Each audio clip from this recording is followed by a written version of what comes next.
Para alguns de vocês, acho que a maioria, na verdade, esse assunto já é batido, né? Eu já passei para vocês nas primeiras aulas. Eu só vou repassar porque tem alunos novos, né? E não vi desse material ainda. Então, que a educação mudou, né? Então, a principal mudança no mundo VUCA é uma quebra de paradigma. Então, a gente vinha de um paradigma que o aprendizado ele era sempre empurrado. Então, era empurrado goela abaixo desde 1800, desde das últimas revoluções aí, era sempre da mesma forma. E continua assim até hoje, né? Então, as escolas até hoje utilizam o mesmo método de ensino, né? E esse cara, o Alvin Toffler, ele trouxe uma frase que é uma frase que motiva bastante gente.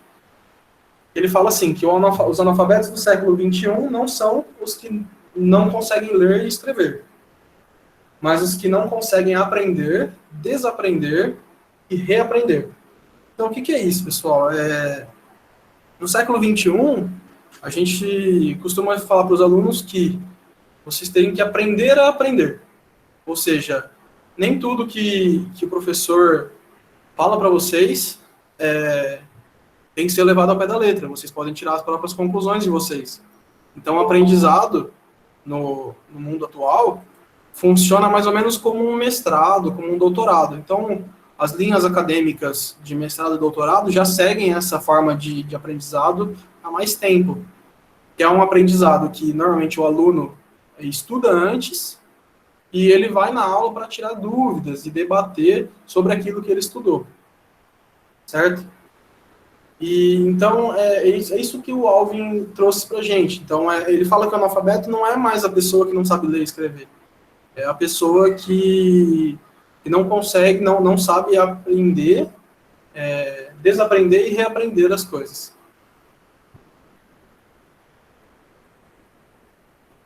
Então, seguindo mais um pouco sobre isso, o que acontece? Antigamente, na revolução, na era industrial, né, que a gente vivia no passado, era como um jogo de xadrez. Então, tinha muitas peças, algumas delas... ele começava com muitas peças, muitas empresas, muitas ideias, e depois ia diminuindo, e fica só as grandes, que é o que acontecia no passado. Já na era do conhecimento, que é a era que a gente está vivendo, esse cenário mudou um pouco. Então, a gente vê que tem uma grande pulverização de empresas, tem empresas pequenas que muitas vezes vai ganhando espaço, às vezes ganha mais espaço do que uma empresa grande, tem espaço para todo mundo no mercado, então foi pulverizado essa ideia. Então, a gente começa com poucas peças e termina com poucas peças. Então, tem essa mudança de paradigma da era industrial para a era do conhecimento que a gente está vivendo. O objetivo era ter peças mais fortes e explorar os pontos fracos do adversário, então era assim que as empresas sempre faziam. Atualmente, o objetivo é conquistar território estratégico. Então, por exemplo, uma empresa regional, muitas vezes a gente vê muito isso em restaurante, e muitas vezes um restaurante da região, às vezes tem mais movimento do que um restaurante com um nome que é fora daquela região. Que mais? Loja de roupa, de calçado, enfim, muitas lojas do comércio acontece essa mesma coisa, tá? Antigamente o foco era na arte da guerra, né, daquele livro do Sun Tzu. E hoje o foco é na colaboração. Então, na arte da guerra, era o indivíduo era sozinho, era individual as coisas. Então, a conquista era feita pelo indivíduo. Hoje já é feito em forma colaborativa. Então, é o que eu costumo falar. Às vezes é melhor você chegar mais longe com alguém do seu lado do que chegar mais rápido sozinho. Certo? Então, tem esses dois lados. O conhecimento antigamente dobrava a cada 100 anos. Então, por exemplo, a era da telefonia, a era dos carros, quando surgiu os veículos automotores, quando surgiu o telefone. Então, nessa era, o conhecimento dobrava a cada 100 anos. Hoje, o conhecimento dobra a cada 18 meses. Então, a gente vê isso muito com os lançamentos dos celulares, computadores, dos sistemas, dos sites. Então, toda a tecnologia em si, ela dobra de proporção a cada 18 meses ou menos, tá? Tem coisas que levam menos tempo ainda do que isso. Esses 18 meses é uma média. Antigamente o oceano era vermelho, ou seja, tinha muita competição, então para você ganhar espaço você tinha que derrubar alguém. Então não tinha como você ganhar um espaço, por exemplo, da telefonia sem derrubar uma empresa de telefonia. Certo? Então, por exemplo, a Vivo não tinha como ganhar espaço da Oi sem roubar os clientes da Oi, sem ganhar aqueles clientes. Certo? E o Oceano Azul é um oceano de inovação, que é o oceano que a gente vive hoje. Então, quem que se sobressai no mercado? É quem inova, quem traz novos produtos, novas tecnologias, novas experiências para o usuário, para as pessoas. Tá? Antigamente o mundo era em cima de patentes, não que hoje não seja, tá? Mas eu acho que o foco está muito mais voltado hoje na colaboração. Então, as pessoas buscam utilizar coisas open source, tem o código aberto, não depende de uma patente. Sobre a competição, eu já falei, antigamente a competição era entre empresas, hoje a competição ela passa a ser entre ecossistemas. Então, por exemplo, o ecossistema do Vale do Silício compete com o ecossistema da China, da Samsung, lá do Alibaba, AliExpress.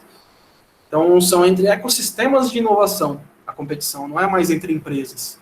Então, por exemplo, Amazon e AliExpress. Então, a Amazon compete diferente com a AliExpress, só que eles estão inseridos em ecossistemas diferentes. Certo? Então, na verdade, a competição é entre o ecossistema e não entre as empresas. Cultura de desconfiança, então, isso vem com a política de abaixar os muros das empresas. Então, a maioria das empresas hoje tem uma política de muros baixos, então expõe totalmente o seu plano de negócio, muitas vezes tem apresentações, desenhos e tudo mais, tudo exposto, tudo aberto na internet. Então, para aquela cultura de desconfiança, de aquela empresa vai roubar minha ideia, fulano vai roubar minha ideia e vai sair na minha frente. Acho que acabou isso, assim. Claro que existem algumas coisas que são sigilosas, alguns projetos sigilosos, mas acabou essa cultura. Hoje todo mundo copia todo mundo e sai na frente quem tiver maior poder de convencimento e tiver participando de um ecossistema mais forte. Então, se você faz parte de um ecossistema mais forte, você vai ser alavancado de uma maneira mais rápida. Então, na verdade, volta naquilo que eu falei da competição entre ecossistemas e não entre empresas. Então, a cultura da confiança traz isso. Então, muitas vezes eu posso ter um produto igual ao do meu vizinho, mas se a gente tiver em ecossistema diferente, o meu ecossistema for mais forte, o meu produto vai se sobressair sobre o dele. Certo?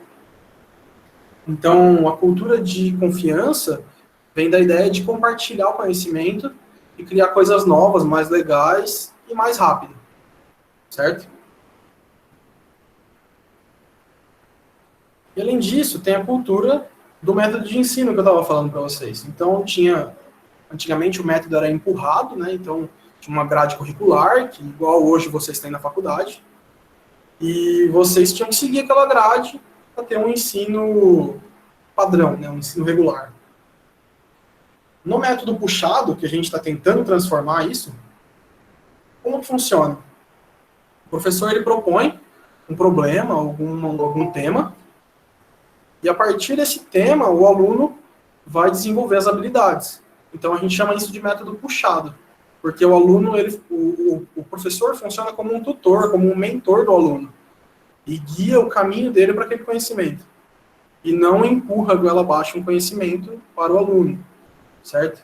Então, aqui, no método puxado, o aluno, ele escolhe o problema, ele constrói o mapa de conhecimento dele, e constrói a matriz de habilidades. Então, eu estou trazendo isso para relembrar o que a gente viu nas primeiras aulas, tá bom? Por que a gente está fazendo esse mapa de conhecimento e por que a gente está fazendo a matriz de habilidades? É justamente para a gente participar e tentar mudar a nossa maneira de aprendizado, tá bom? Então, nisso, o aluno vai construir o seu currículo e vai construir o seu conhecimento, quais as matérias, quais as habilidades que ele vai ter no final do curso. Então, acaba saindo que, às vezes, do mesmo curso, eu vou ter alunos totalmente diferentes, com conhecimentos bem diferentes. Então, isso já acontecia no passado, mas a tendência é que aconteça ainda mais. Então, às vezes, porque eu estou fazendo engenharia civil, eu não preciso saber nada de elétrica. Pelo contrário, se você souber engenharia civil e elétrica ao mesmo tempo, você está saindo com um diploma, mas com 2 conhecimentos. Então, só tem a ganhar com isso, tá?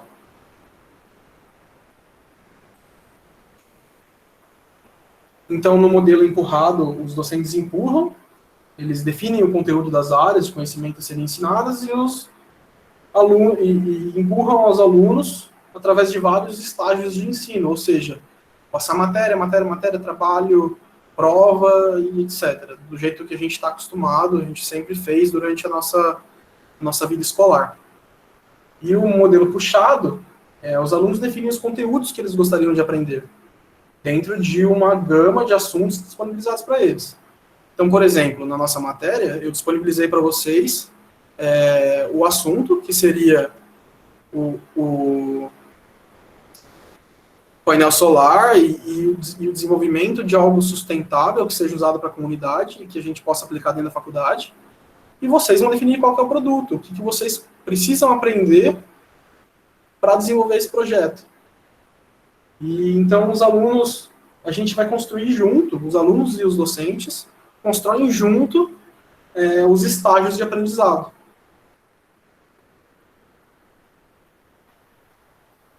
Esse slide também eu já trouxe em outra aula, então fala sobre quanto de conhecimento a gente precisava ter no cérebro antes e depois.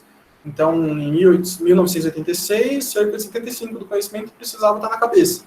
Por quê? A gente não tinha acesso à internet, tinha tudo em livro, então você tinha que ter muito mais conhecimento do que tem hoje. Em 1997, esse número caiu para 20%. Por quê? Porque isso veio depois do marco da internet. Então, em 1994, 96, eu não lembro agora de cabeça. Isso é ruim de não ter o conhecimento na cabeça, né? Mas, por volta de 1996, foi quando teve um acesso global da internet. Então, a maioria das pessoas já tinham acesso à internet em 1996. E isso reduziu a quantidade de conhecimento que precisava estar enraizado na nossa cabeça. Então, por o conhecimento estar mais acessível, você não precisa memorizar tanto isso, você pode usar o seu cérebro para outras coisas, para pensar em mais coisas, pensar em soluções, pensar em novos negócios, novos produtos, enfim, inovar. 2006 caiu para 10% e hoje deve estar menos ainda, certo? Aqui eu trouxe para vocês um modelo de formação dos alunos lá da FATEC Shunjin Nishimura, FATEC lá de Pompeia. É um modelo interessante, não foi eu que construí, tá? Eu participei um pouco desse processo, mas eu não sou mentor disso. Esse processo foi construído pelo professor Tsen. E ele tem duas partes, né? Primeiro é essa parte do crer para ver. Então eu preciso ter alguns soft skills, foi o que eu falei na primeira aula com vocês, que eu falei na lousa, não tinha nem os slides ainda.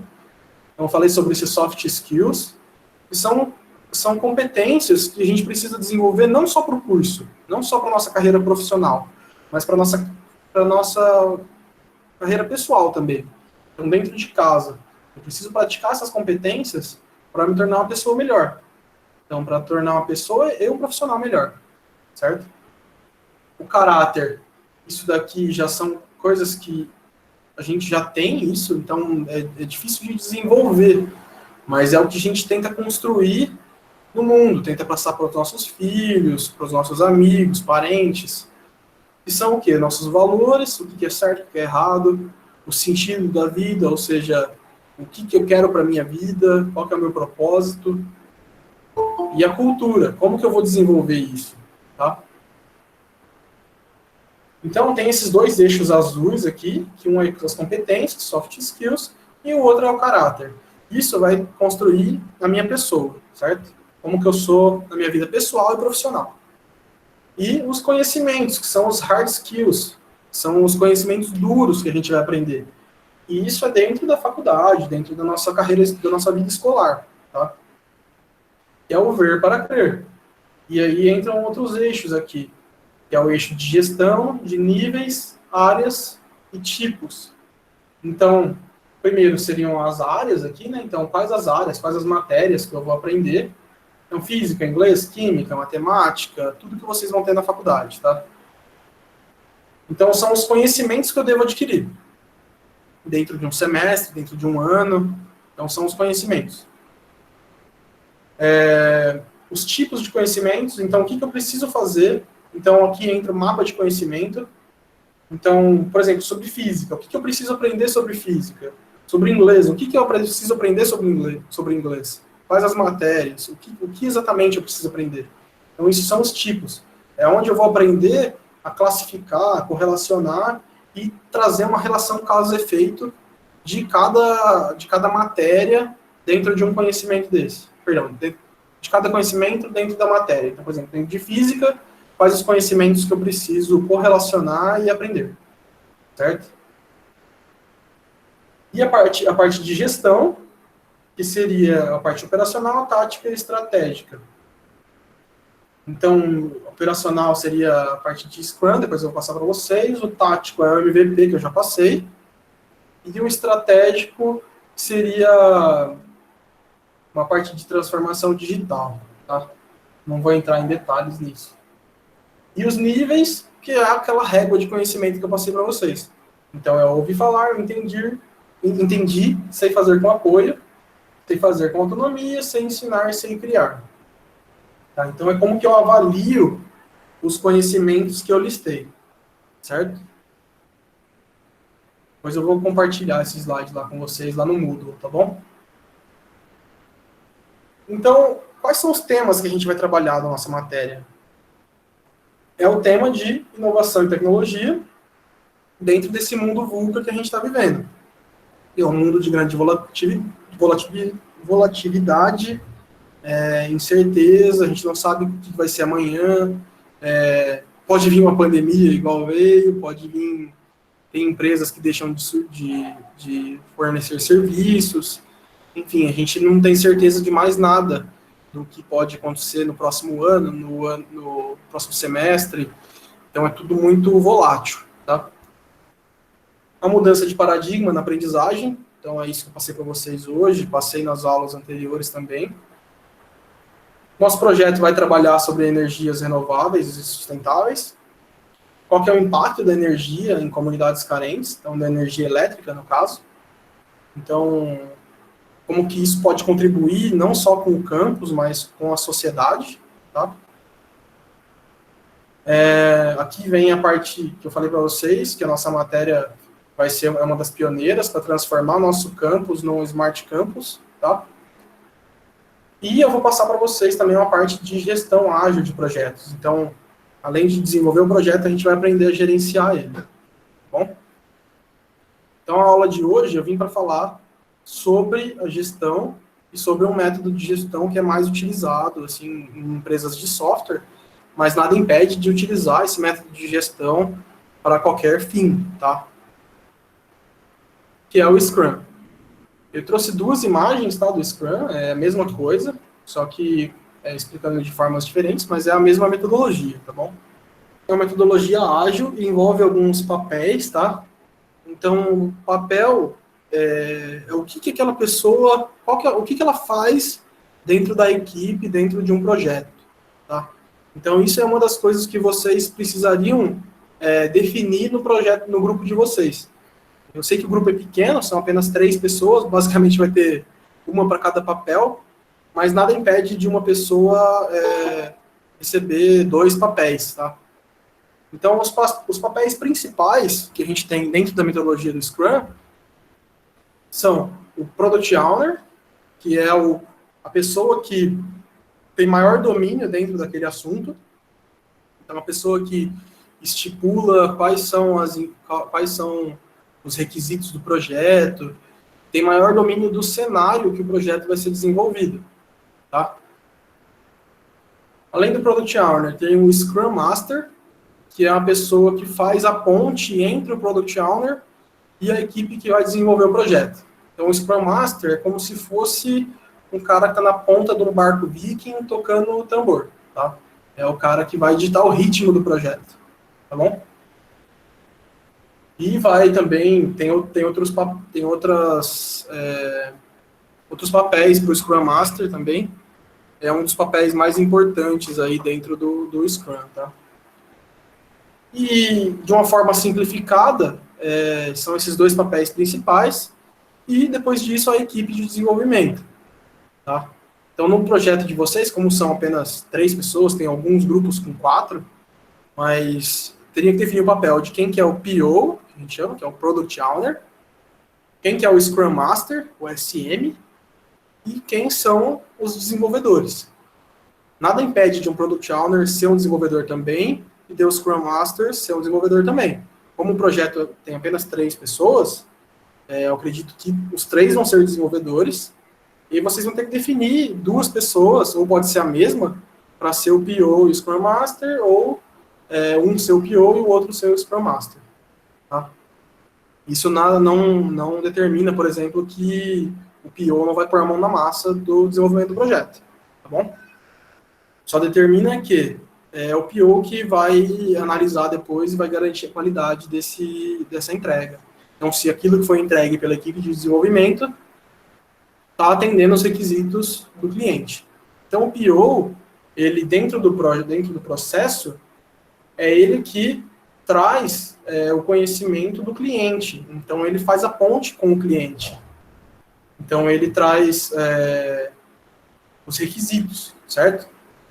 Então, ele faz uma reunião com os stakeholders, com o cliente, com os usuários, com o time de desenvolvimento, ele faz reunião com quem precisar. Depois ele traz uma lista de features, que a gente chama, lista de requisitos do projeto.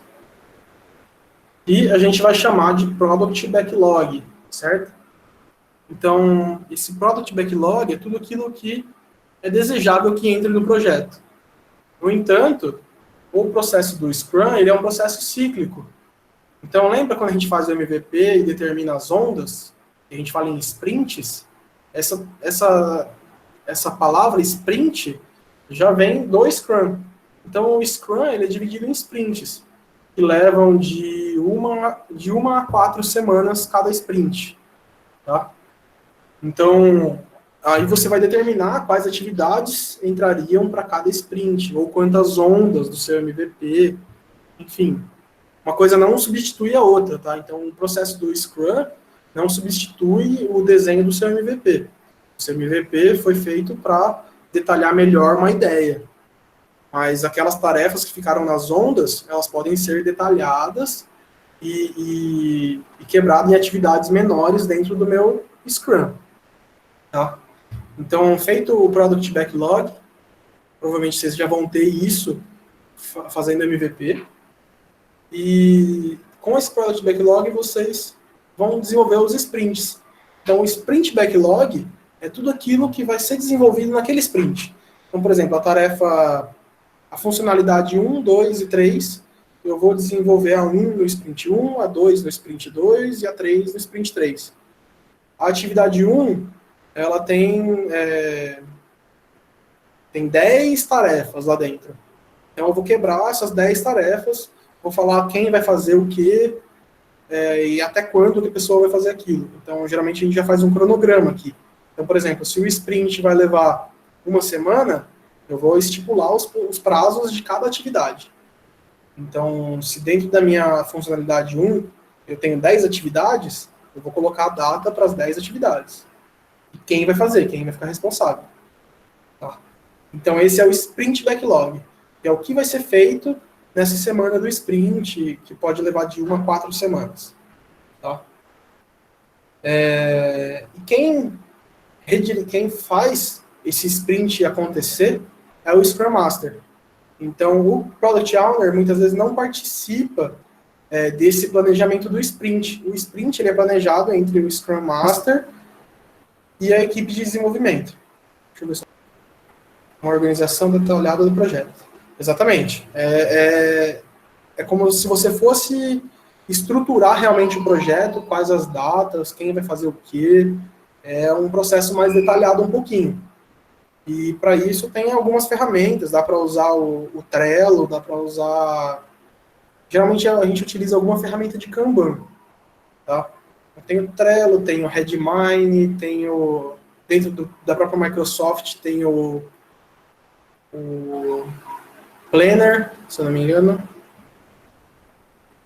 Dá para usar o Git, que são algumas ferramentas de versionamento de projeto. Então tem o GitHub, tem o GitLab, tem algumas ferramentas, depois eu posso passar algumas dicas aí, caso vocês queiram usar algumas ferramentas dessas. Mas uma bem prática, que é bem usada, tem aplicativo para celular e tudo, é o Trello. Tá? É uma ferramenta de Kanban. Então esse Sprint Backlog, a gente quebra ele dentro de um Kanban. O que é o Kanban? O Kanban, ele é um processo que você geralmente tem 3 colunas. É uma coluna do que eu tenho para fazer, do que eu estou fazendo e do que está feito. Então eu faço 3 colunas. E eu vou movendo as minhas atividades nessas colunas. Então eu passo o meu Sprint Backlog, eu passo para a minha coluna a fazer. Eu vou fazer uma atividade daquela, eu vou ver as datas, né, vou ver quem que é responsável, eu vou pegar uma atividade e vou passar para a próxima coluna, que é o fazendo. Quando essa tarefa estiver completa, eu passo ela para feito. Tá?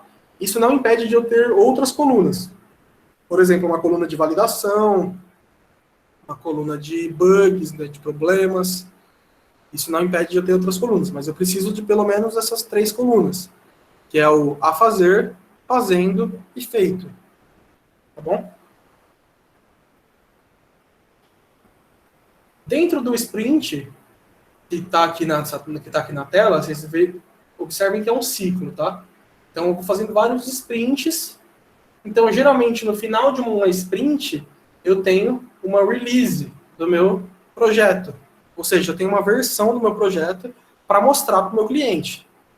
Então, eu posso determinar, por exemplo, que na terceira sprint eu vou ter uma release. Não significa que toda sprint eu vou gerar uma release. Eu que vou determinar isso de acordo com o que seja o mínimo viável para o meu cliente. Então, lembra do MVP, que vocês tinham que planejar o mínimo viável? Então, o MVP é um mínimo viável, certo?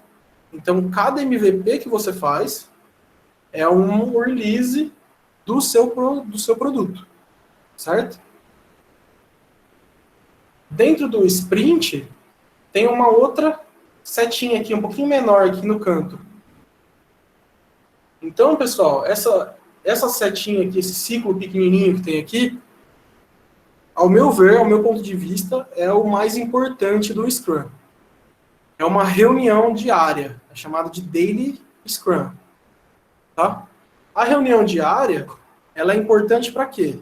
Ela é importante para saber como está o status do meu projeto, como está o andamento do projeto. E ela tem algumas regras, tá? Então, depois eu vou passar alguns vídeos para vocês que vai explicar um pouquinho melhor o Scrum, tá bom? Então, tem algumas regras. O Daily Scrum, a regra principal dele ele não pode levar mais de 15 minutos, ele tem que ser objetivo. Então, cada pessoa vai falar 3 coisas. O que fez ontem, o que vai fazer hoje e se tem algum problema. Se tem alguma coisa enroscada, se está precisando de alguma coisa do time. Então, é simplesmente para ter um status do projeto. Certo? E se tiver que mudar alguma coisa, eu já mudo de um dia para o outro. Então, eu posso mudar de uma hora para outra, mas o Daily Scrum é a forma mais rápida de saber se tem algum problema no meu projeto, se vai ter algum impedimento, alguma coisa que vai atrasar. É no Daily Scrum que a gente vai descobrir. Tá? E tem que ser bem objetivo, não pode passar de 15 minutos. Então, se tiver alguma discussão que for levar mais tempo, ela é feita após o Daily Scrum só com os membros necessários. Então, por exemplo, se eu tenho alguma atividade que eu estou dependendo de uma entrega de outra pessoa, eu vou chamar uma reunião com aquela pessoa depois do Daily Scrum. tá? E é isso.